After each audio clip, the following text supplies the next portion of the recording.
Removal of non-restorable teeth is something that is fairly routine in our general practices.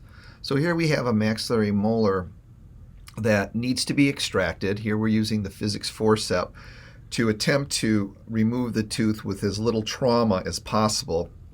The beak or the shovel-shaped edge is placed on the palatal aspect, 1 to 3 millimeters subgingival. The bumper is placed up as high the vestibule as high as possible, and without squeezing, I'm simply rotating my wrist towards the ear.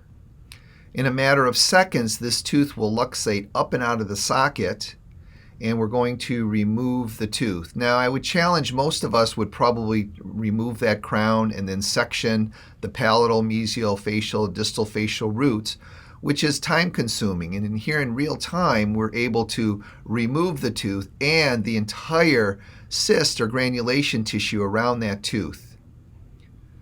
It's imperative that we make sure there's no root tips left. We are then going to aggressively curette, making sure that there's no additional granulation. The Osteogen plug is a calcium apatite material in a bovine Achilles tendon matrix. It is a very special graft material. This is not a collagen plug. And what I'm simply doing is taking a large plug and cutting it with scissors. You can do this with scissors. And really shaping it like the 3 roots remaining in that extraction site. I'm then going to carefully position the graft material into those 3 sockets. The blood is absorbing into the material quite efficiently. Then I will take a plugger and I will condense it to the crest or slightly above the crest. Give it a good squeeze, eliminate any excess blood from the site. And then my suturing technique is I will take a reverse cutting needle, go from the crest to the facial. Thus, I am not penetrating through the graft material at all. I'm sliding over the top of it, and I'm going to make several interrupted sutures to help maintain. Now, post-operatively, we're going to have the patient use ice to the outside of the face. I will give a low dose of antibiotic, 500 milligrams amoxicillin 3 times a day for 3 days.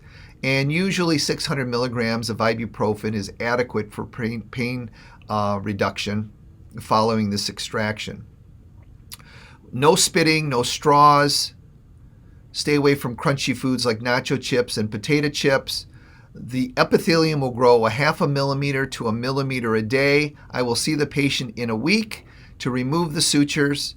Take a radiograph post-operatively to make sure that you get the results you want. In a short 4 months, I will be able to place an implant. I'll have a site that I can successfully place an implant, maintaining both the horizontal and vertical bone, and also not allowing the sinus floor to collapse following the extraction. So this is a very important part of preparation or setting the foundation for future implant placement.